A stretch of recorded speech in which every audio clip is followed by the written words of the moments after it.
오늘 읽은 본문 말씀 가지고요, 내 양을 먹이라, 이런 제목으로 함께 말씀을 나누겠습니다. 2부 우리 세대통합 예배의 말씀과 좀 다른데 다른 본문을 택하고 설교를 한 편을 더 준비를 했습니다. 내 양을 먹이라, 요거까지 우리 사랑방 나눔을 가질 텐데 2부 예배 참석하신 분들은 3부 예배 참석하지 않으신 분들은 또 사랑방 때 다시 한번 리더들이 또 같이 나눌 때 한번 요약을 해주시면 그러면 참고가 되고 좋을 것 같습니다. 예수님께서는 베드로를 예수님의 제자로 부르셨습니다. 예수님의 사도로 부르신 거죠. 근데 베드로가 뭐 하는 사람이냐면 물고기 잡는 어촌의 어부입니다. 어부가 그렇게 뭐 뛰어난 사람은 아닙니다. 그러나 주님은 그런 별 볼 일 없는, 세상에 주목받지 못하는 그런 베드로를 부르시고 교회를 세우는 터가 되게 하셨습니다. 조금 높여주십시오. 신학교 때에 1등 공부했던 신학생이 졸업을 하고 목회를 나갔습니다. 그래서 목회도 1등 하느냐? 그거 아니더라고요. 1등 한 사람이 목회도, 공부 1등 한 사람이 1등 하는 것은 아닙니다. 목사 안수를 받고 교회를 개척해서, 제가 1등 했다는 이야기 아니에요. 뭐 그런 눈빛으로 굉장히 존경스러운 눈길을 보는데 제가 1등 한 사람이 1등 한 사람이 목사 안수를 받고 목회를 개척해서 그렇게 목회를 하는데 1년이 지나도 성도가 없습니다. 그러니까 온다고 하는 사람은 보니까 사기꾼 같은 사람이고, 아니면 구걸하고 도움받기 위해서 오는 이런 사람들 간간히 있고, 그렇다고 설교를 안 할 수 없고 월요일부터 토요일까지 새벽기도 매일 준비해서 새벽기도 하고, 그리고 밤 예배하고 주일 예배 드리고 주일 오후 예배 드리고, 그렇게 1년을 설교하고 나니까 신학교 때 배운 것도 사실 이제 설교할 게 더 이상 없습니다. 사람도 없고 설교할 것도 없고 참 난감합니다. 이제 자기 한계를 느낀 거죠. 그래서 자기 지식을 의지하지 않고 자기 실력을 의지하지 않고, 그리고는 하나님 앞에 그때부터 기도하기 시작합니다. 열심히 기도하고, 하나님 이제 더 이상 물러설 곳이 없습니다 하고 막 기도하고 눈물로 때를 쓰고, 하나님 앞에 밤낮 엎드려, 뭐 교인이 없으니까 어디 오락하는 데도 없고, 그렇게 매일 기도하니까 목회가 될까요, 안 될까요? 그때부터 목회가 되기 시작하는 것이죠. 하나님은 1등하는 실력 믿고 자신만만한 사람 들고 서시는 것이 아니라 전심으로 하나님만 의지하는 그 사람을 통하여서 하나님은 일하시는 줄로 믿습니다. 우리나라의 우리나라 근대사에 손꼽을 만한 경사가 몇 번 있었는데, 그 중에 한 번이 2002년도에 우리나라 월드컵 경기가 우리나라에서 열렸습니다. 그런데 월드컵 경기에서 우리가 몇 등을 했죠? 4등, 4강까지 진출을 했습니다. 그런데 그 월드컵 4강을 이끌었던 그때의 그 감독이 누군지 아십니까? 히딩크죠, 히딩크. 아시는 분들은 조금 이제 연세가 좀 있으신 분들이고, 젊은 분들은 그 역사의 중요한 현장이 있지 않아가지고 그래서 잘 모르시는 분들도 있는데, 그 히딩크 감독이 국가대표로 선발해가지고, 그래서 유럽에서 챔피언스 리그, 그것도 또 모르시죠?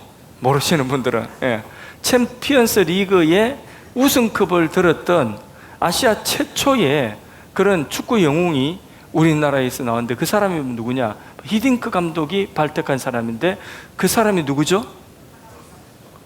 손흥민은 그때 사람 아니고, 오직 예수, 오직 은혜, 오직 말씀. 그래서 모르시죠?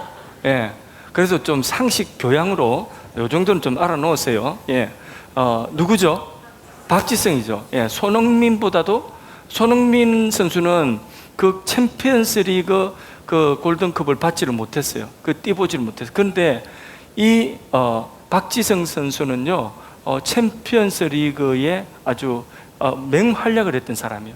그런데 이 박지성을 선발했던 히딩크 감독이 박지성을 선발하고 사람들이 깜짝 놀랐어요. 왜냐하면 이 사람은 일단 유럽에 가서 뛰고 유럽 선수하고 뛸 만한 키가 아니에요. 신장이 쟤하고 비슷한가? 그리고 평발.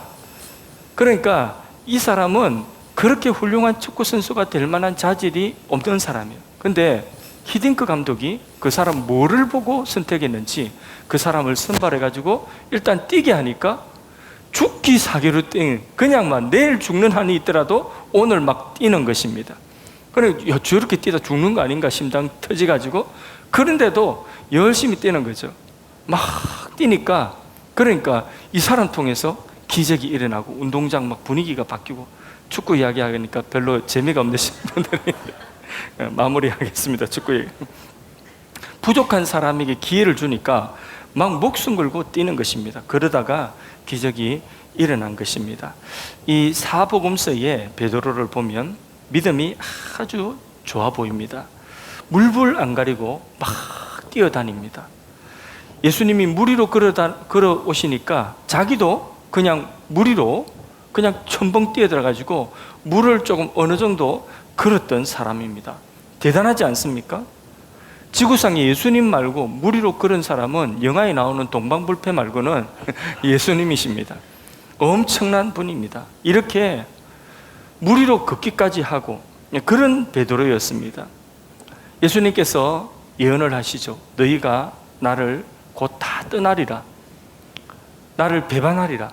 그러니까 베드로가 뭐라고 하느냐? 도대체 그게 무슨 말씀이십니까? 그러면서 내가 다 떠난다 할지라도 죽을지언정 나는 주님 떠나지 않고 주님 곁에 있겠습니다. 그렇게 다른 사람들 다 가만히 있는데 자기 혼자 목숨 걸고 나 혼자라도 나는 죽을지언정 남았겠습니다. 그날 밤에 예수님을 몇 번 부인했죠? 3번 부인하고 마지막에는요, 마지막 3번째는 저주까지, 지금으로 말하면 그냥 침 뱉고 돌아섰다는 것이 모른다고.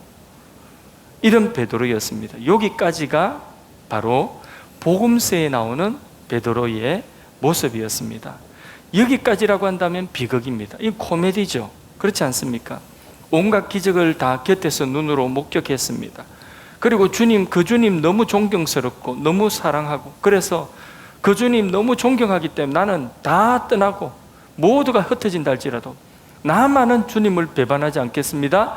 큰 소리 뻥뻥 치다가, 그런데 그날 밤에 주님 말씀하신 대로 닭 울기 전까지 예수님을 몇 번 부인했죠? 3번 부인했어요. 이게 도대체 무슨 쪽입니까? 그런데 이 모습이 바로 누구의 모습인가? 우리의 모습이라는 것입니다. 오늘도 사람들이 주님 사랑해요, 주님 사랑해요 고백하고 찬양하고, 그러다가 어느 날 그냥 바람과 함께 사라져 버리는 그런 성도들도 많이 있습니다. 베드로가 주를 위하여 죽겠다고 고백하던 그 고백은 진심일까요? 예, 진심 맞습니다. 근데 3번 부인할 때 그때는요, 그때도 그 모습도 베드로의 모습이에요. 근데 왜 3번 부인했을까요? 왜 예수님을 저주까지 했을까요? 두려웠기 때문에. 죽는 게 두려웠기 때문에.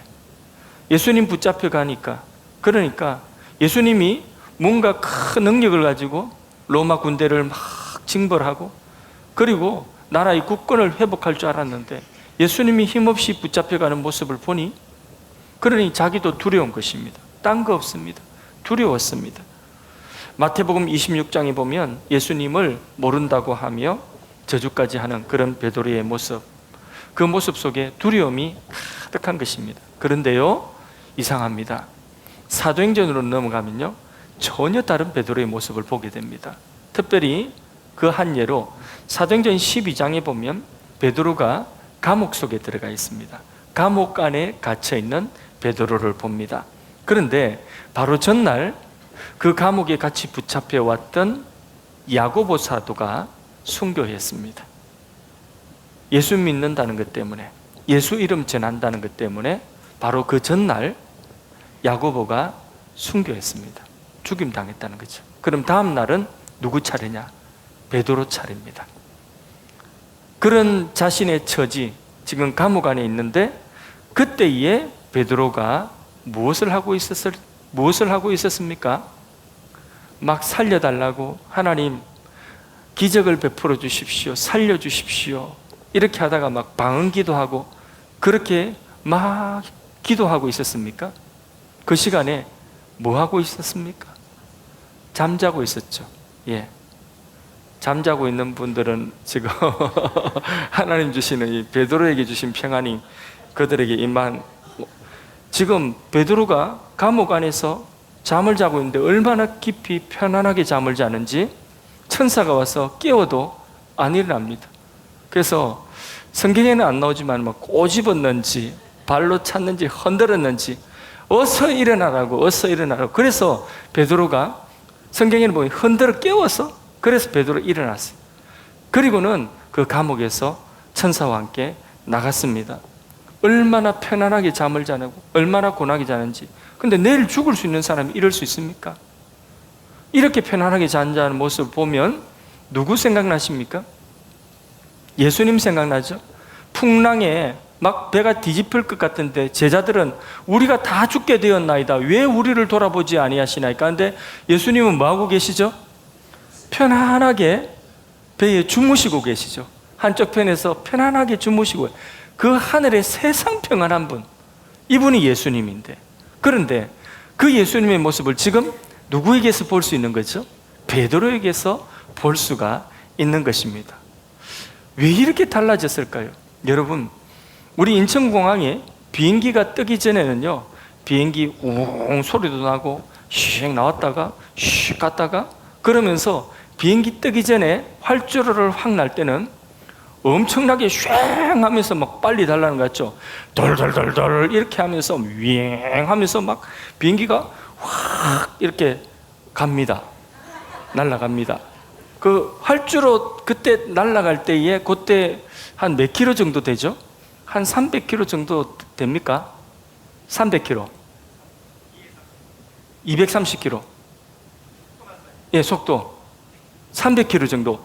300킬로 뭐 엄청나게 빠른 것처럼 보입니다. 황 하면서 돌돌돌돌 하면서 비행기 뜰 때에 그때에 이거 뜨다가 잘못돼가지고 깔아앉으면 어떻게 할까 마음에 살짝 두렵기도 한데 잘 뜨게 해주세요 이런데, 그게 휘 해가지고 올라가면서 이렇게 쭉 올라가는데 한 2, 3분 쭉 올라가서 한 5분 정도 올라가면 그때부터는 비행기가 이렇게 기울어진 것이 아니라 수평을 딱 유지하고 그때부터는 조용해집니다.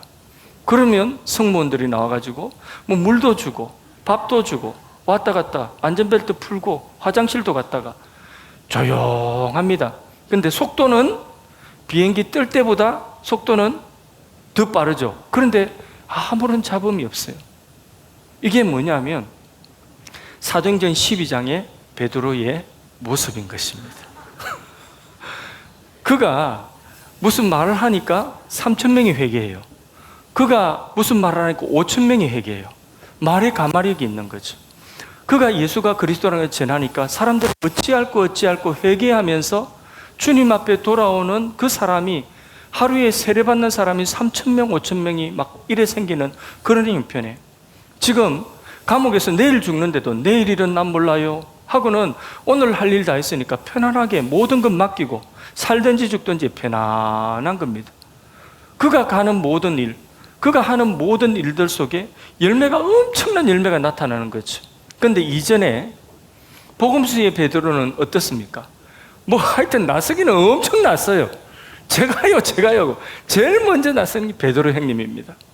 그렇게 막 나서는데, 그런데 물 위로 걸어올 때도, 근데 누가 뭐 그 상상도 하지 못했던, 예수님이니까 물 위로 걷는 건데 자기도 손 들고 저도 걸어보겠습니다 해봐라 하니까 막 걷는 거예요.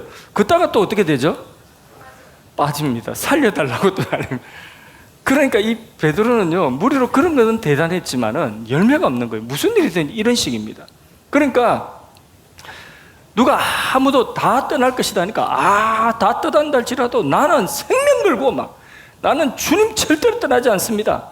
어디 그런 말씀하지 마십시오 이렇게 하죠. 그죠? 그러다가 또 3번 부인해버리고 고개 푹 숙이고, 이게 베드로의 모습이죠. 또 한번 생각해 보세요.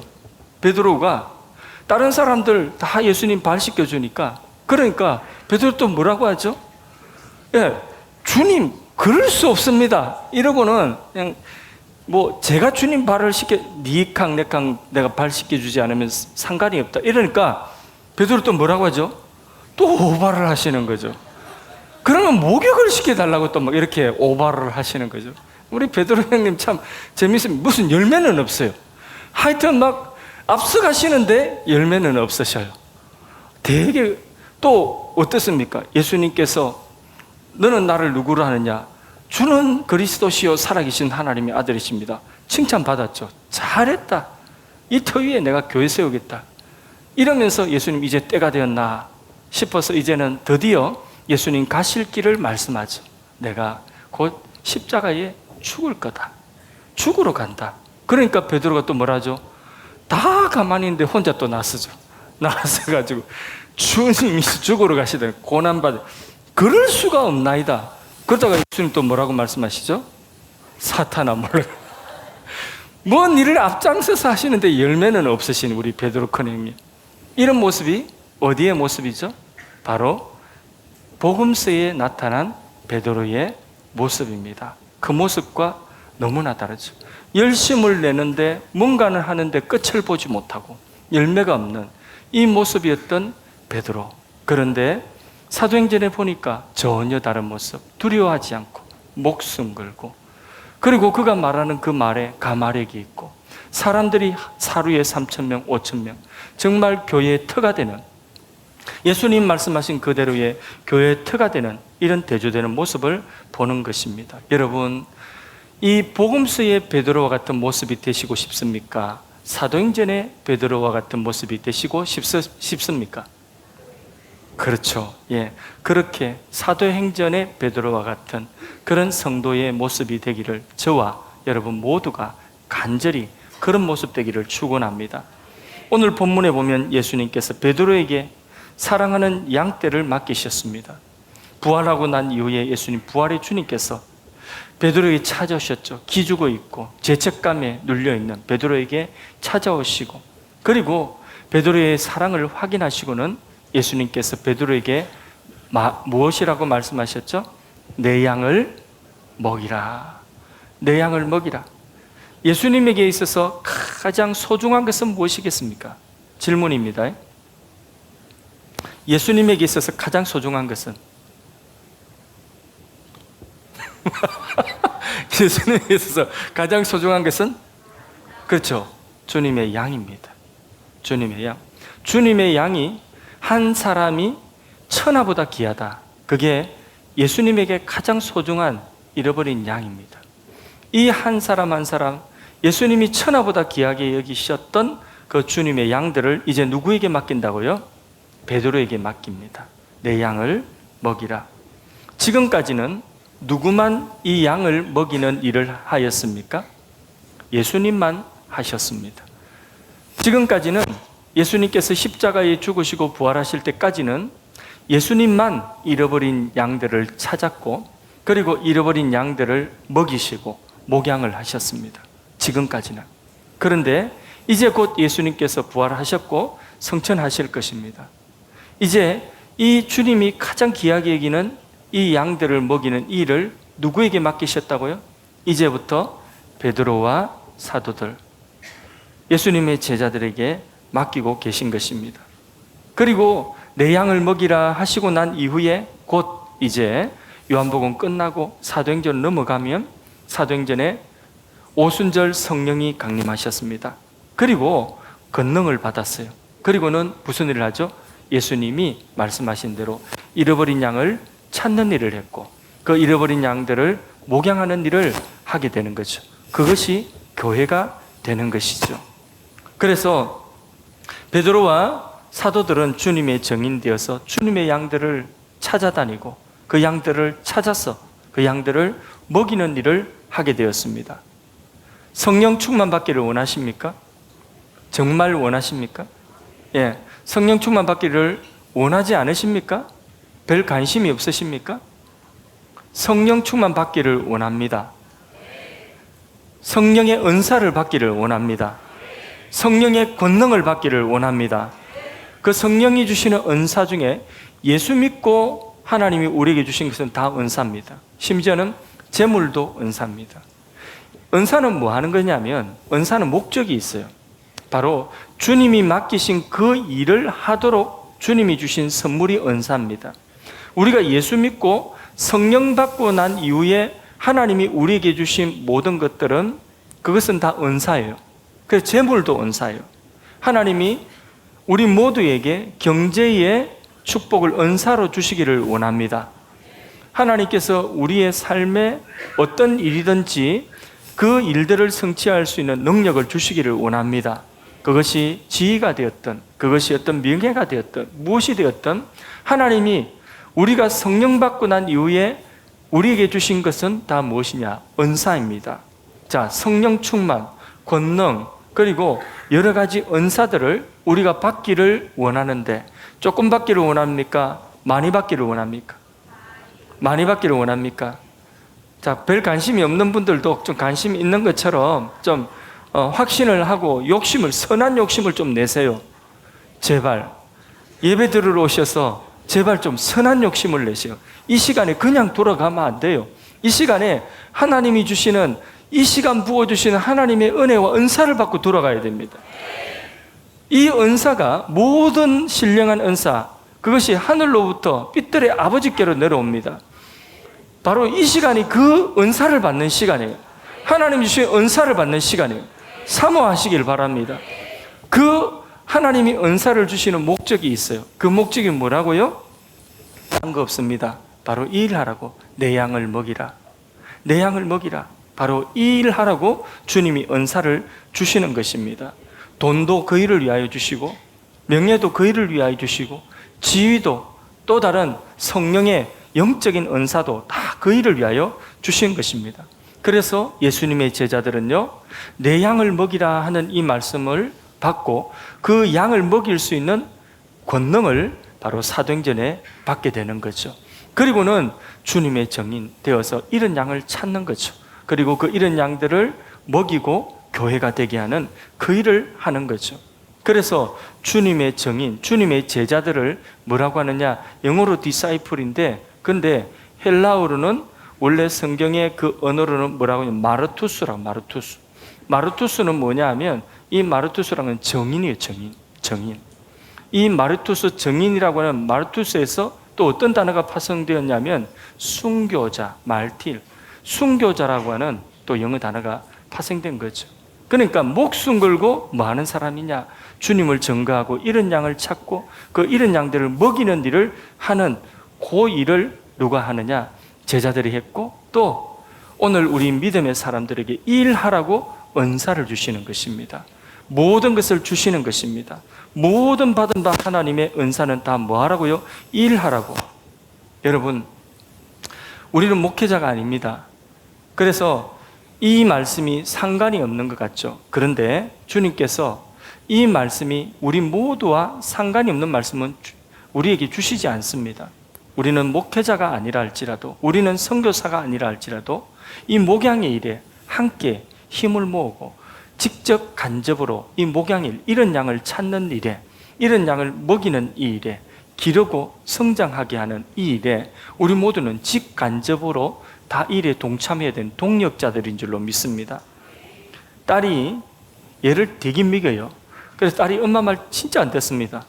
자기 하고 싶은 대로 다 합니다. 근데 이쁘기는 한데 하여튼 말을 안 듣는 그 딸이 결혼해서 아기를 낳으면, 그러면 엄마의 그 마음을 이해하게 됩니다. 아, 내가 엄마 말 되게 안 들었구나 이러면서 엄마 마음을 알게 됩니다. 결혼해서 아기를 낳는 딱 그 순간 두 가지, 첫째 뭐가 생기느냐? 모성애가 생깁니다. 모성애. 내가 배불러서 아파서 낳은 그 아기에 대한 모성애가 생기죠. 그리고 두 번째, 자기 엄마의 마음이 이해가 되는 거죠.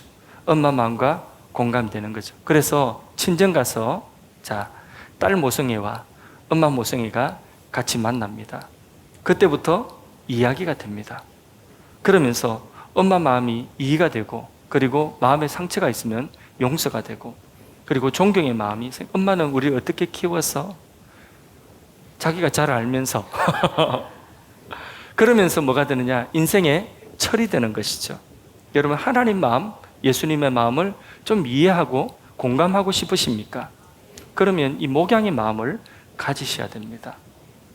여러분, 목회자의 마음을 조금 이해하고 공감하고 싶으시면 목양의 마음을 같이 가지시면 됩니다. 베드로는 복음서에 보면 지금까지 온갖 은혜를 다 곁에서 체험했습니다. 예수님의 기적을 다 목격을 했습니다. 또 고백도 했습니다. 큰 소리도 쳤습니다. 그건 아직까지는 아니라는 것이죠.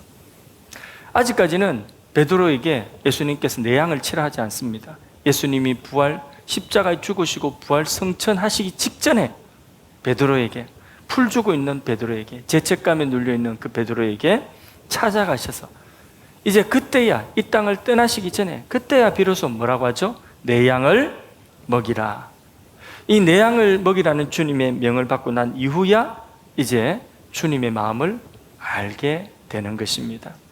엄마는요, 그렇게 애 먹이고 엄마 말 안 듣는 그 딸에 대해서 엄마는 답을 가지고 있습니다.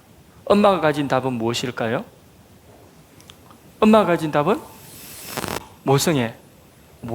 예, 용기 있게 대답해 주셔서 감사합니다. 예, 엄마가 가진 대답, 그 말 안 듣고 엄마하고 엄마 마음 아프게 하고 하는 그 딸에 대한 엄마의 답은 제가 가르쳐 드리겠습니다. 니도 결혼해가지고 니 같은 딸을 낳아봐라. 그게 바로 뭐냐면 답입니다. 답. 이해가 되십니까? 예수님은 우리 인생의 답을 알고 계십니다. 우리 인생의 답을 가지고 계십니다. 그게 뭐냐? 바로 내 양을 먹이라. 그러면 내 마음을 알 거다. 그거예요. 내 양을 먹이라. 그러면 네가 성장할 것이다. 네가 온전해질 것이다. 네가 인생의 철이 될 것이다. 이게 인생의 답인 줄로 믿습니다. 예수님께서는 답을 가지고 계십니다. 예. 우리는 복음서의 베드로가 되기를 원하기보다는 사도행전의 베드로가 되기를 원할 것입니다. 그러면 뭘 가져야 된다고요? 목양의 이 마음을 가져야 되는 것입니다. 내 양을 먹이라. 그러면 우리가 성령의 권능을 받고 능력 있는 삶을 살게 될 것입니다. 얼마나 베드로가 믿음이 좋은 것처럼 보입니까? 복음서에 보면 고백하는 말이 다 사실 진심이었어요. 생명을 걸 것 같았습니다. 은혜를 다 보았고 체험을 했습니다. 다 그것이 사실입니다. 그런데 문제는 열매가 없다는 것입니다. 결정적일 때 주님을 떠났습니다. 복음서의 베드로죠. 사도행전의 베드로는 다르죠. 목양의 비전, 내 양을 먹이라는 이 주님의 명을 이때 받고 그리고 곧 이어서 성령을 권능으로 받았습니다. 목양의 마음을 받았어요. 그 목양의 마음을 받은 거기에 하나님이 그 목양의 마음대로 살아갈 수 있는 뭘 부어주셨다고요? 성령을 부어주셨어요.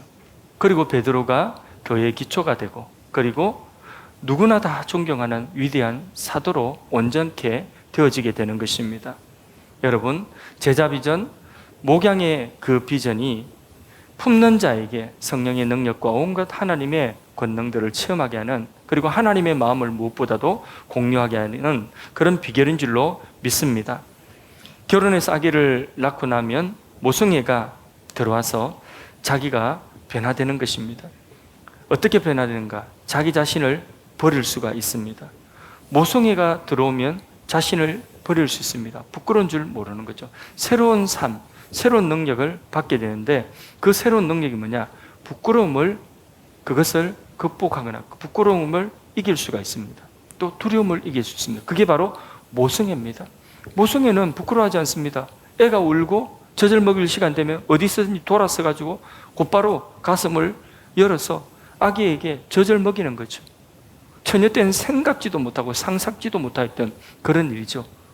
왜? 아기가 오니까 젖을 먹여야 되는 것입니다. 그게 모성입니다. 부끄러움 죽습니다. 두려움도 그렇습니다. 두려움도 이길 수 있습니다. 아이를 살릴 수 있다면, 그러면 내 생명이라도 줄 것 같은 그런 모성애, 그런 두려움을 이기는 그 능력이 어디서 나오느냐? 바로 아기를 갖고 배 아파서 아기를 낳아보니까 그런 일이 자기에게 일어나고 있는 것입니다. 40대, 50대 아줌마, 60대 할머니하고 70대 할머니하고 말이 안 통할 것 같았어요. 그런데 말이 통해요. 뭘로 말이 통하는 거죠? 예, 바로 아기를 놓은 그것으로 말이 통하는 것입니다. 그게 모성애입니다. 그게 목양입니다. 영적으로. 그런데 지금 이런 모성애가 우리나라를 살렸습니다. 우리 대한민국을 살렸습니다. 우리 어머니 세대가 이 모성애로 사실 대한민국 살렸습니다. 남편이 애를 먹이고 막 그래도 큰아들 키운다 생각하고 가정을 지켜내고 이게 대한민국 살린 거예요. 그리고 아기를 놓고 둘 놓고 셋 놓고 그렇게 대한민국이 지금 대한민국이 된 거죠. 근데 이런 모성애가 사라지고 있습니다. 이런 모성애가 점점 없어져 가고 있습니다. 그래서요, 영국에 얼마 전에 제가 지난주엔가 어떤 전문기관에서 연구소에서 우리 대한민국에 대한 진단을 했는데 뉴스를 보니까 그 기관에서 낸 진단이 대한민국 미래가 없다는 거죠. 왜?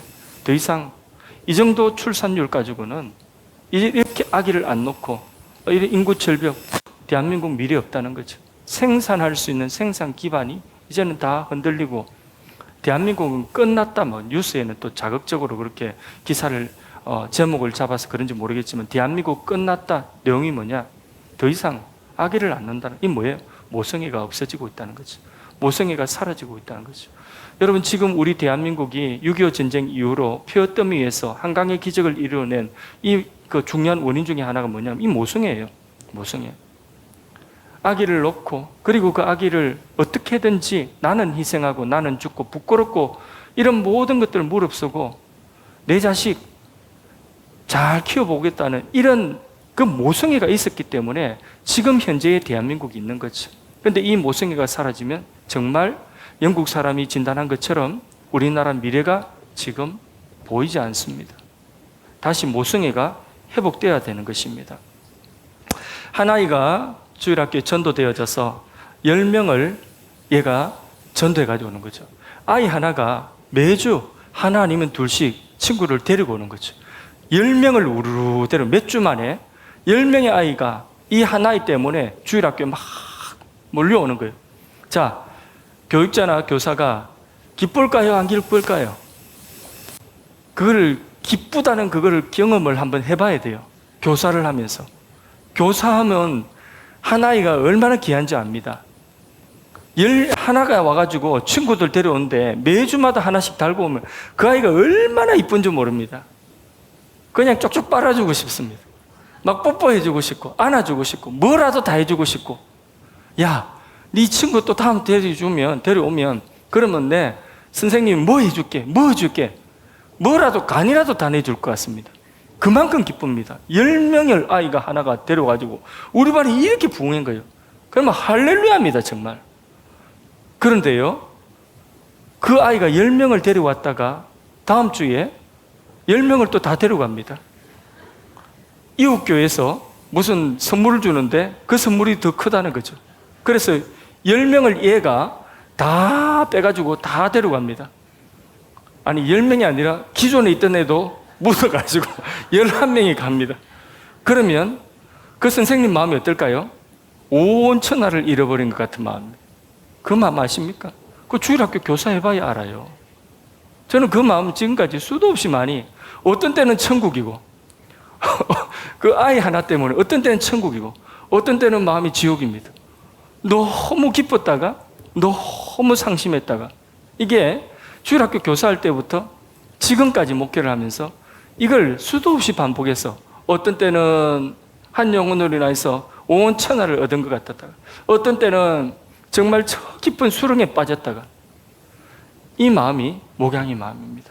근데 여러분 이런 마음을 가지는데 거기서 딱 누구를 보느냐면 그렇게 배신하는 그 아이를 보면서 누구를 보느냐면 저기 내 모습이구나. 바로 저 모습이 내 모습이었구나. 그게 보여지는 거죠. 철들어가는 거죠. 그러니까 딸이 엄마의 그 모성애를 이해하고 엄마의 마음을 이해하면서 철이 드는 것처럼 이제는 영적으로 이런 양을 찾았다가 또 잃었다가 이걸 반복하면서 뭘 배우느냐? 우리 주님의 마음을 배우고 알게 되는 것입니다. 여러분 아이들이요 순진한 것 같은데 아이들 배반 잘합니다. 그냥 깔끔하게 깔끔하게 배반합니다. 뭐 이유도 단순합니다. 제가 더 큰 거 준대요.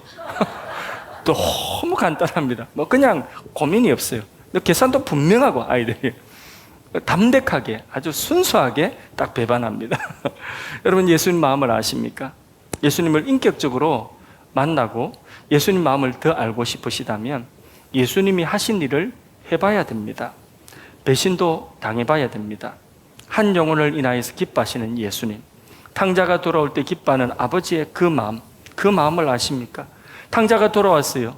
떠났다가 돌아왔는데 아버지 재산 다 탕진하고 돌아온 냄새 풀풀 납니다. 돼지 똥 치우다가 왔으니까 그 얼마나 냄새 나겠습니까?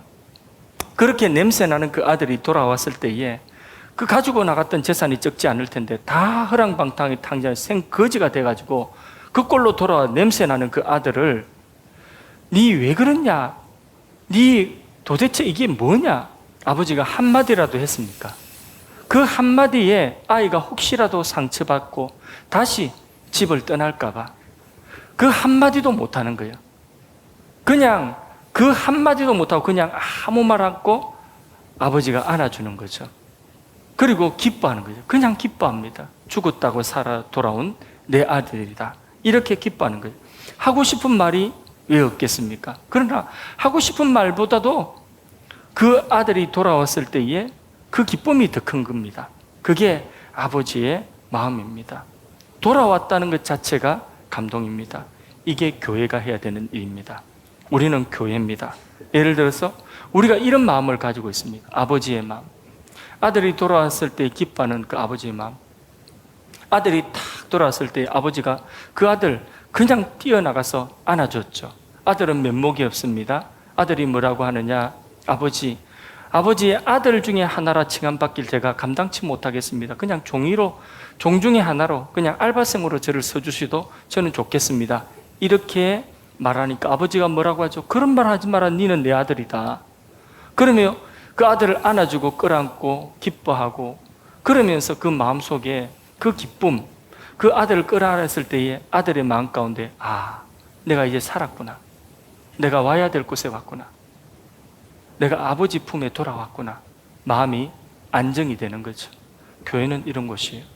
우리가 이런 아버지의 마음을 우리가 다는 아니라도 모두가 다 목회자가 아니라도 목사의 마음, 예수님의 마음, 하나님의 마음 그리고 우리 모두가 가져야 되는 바로 이 아버지의 마음을 10분의 1이라도 거기에 100분의 1이라도 우리 모두가 다 가지고 있다면 그런 마음을 우리가 다 가지고 있다면 우리 교회에 처음으로 오시는 분 새 가족이 우리 교회에 딱 왔을 때 하나님을 품을 멀리 떠나 있던 그 영혼이 이곳에 왔을 때 교회 문을 딱 들어서는 순간 느껴질까요? 안 느껴질까요? 아버지 품에 안긴 그 아들이 마음에 안심이 되면서 이제 나 살았구나. 내가 바로 있어야 될 곳이 이곳이구나. 그거를 느낄 수 있었죠. 그런데 우리가 그런 마음 가지고 있다면 잃어버렸던 그 영혼이 한 사람이 우리 교회에 처음으로 예배드리러 왔을 때 어떤 사람은 10년 만에 어떤 사람은 20년 만에 그렇게 딱 왔을 때에 그게 느껴질까요? 느껴집니다. 느껴집니다. 그게 느껴지기 때문에 앉는 순간 그냥 눈물 나는 거예요. 여기가 내가 있어야 될 자리였구나.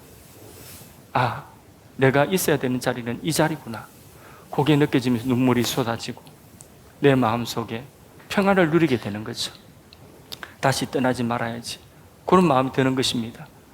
그게 바로 아버지의 마음. 그런데 우리 모두가 다 영적 이기적인 마음을 가지고 내 하나 불편한 거 못 참고 교회 와서도 나의 이익, 나의 어떤 편리함만을 추구하고 그렇게 옆 사람에 대한 배려가 없고 내 양을 먹이라는 이 말씀 나와 상관없는 말씀으로 우리 모두가 다 그렇게 생각하고 있다면 그 한 사람이 돌아왔을 때에 그때에 느껴질까요? 안 느껴질까요? 그것도 느껴집니다. 여기는 내가 있을 곳이 아니구나. 여기 내가 있을 자리구나. 자리가 아니구나. 그게 느껴지는 겁니다. 여러분, 내 양을 먹이라는 이 예수님의 말씀이 남의 말씀이 아니라 우리 모두에 대한 우리 교회를 향한 말씀으로 그렇게 받아들일 수 있기를 바랍니다. 사람을 키우고 세우는 일에 우리가 힘을 써야 됩니다. 여기 우리 인생을 투자해도 아깝지 않습니다. 이제 우리의 양을 찾고 우리의 양을 찾아서 먹이는 이 일, 주일학교 교사라도 하시고 아니면 훈련 받으시고 멘토를 하시고 리더를 하시고 전도자가 되시고 그런데 그 일은 나는 바빠서 하지 못해요. 그래도 동참할 수 있는 방법은 그 일을 하는 사람들을 소중하게 여기고 격려해주고 응원해주고 물질로 또 다른 어떤 것으로 기도로 그렇게 함께 동참하는 거예요. 이런 마음들이 다 모일 때에 우리 교회에 한 영혼이 우리 교회에 하나님 품을 떠났던 분들이 교회에 들어오면 들어오는 그 순간 그게 느껴지고 내가 있어야 되는 곳은 이곳이다 하고 그렇게 마음속에 평안을 누리게 되는 줄로 믿습니다. 우리 사도행전의 베드로가 되기를 원합니다.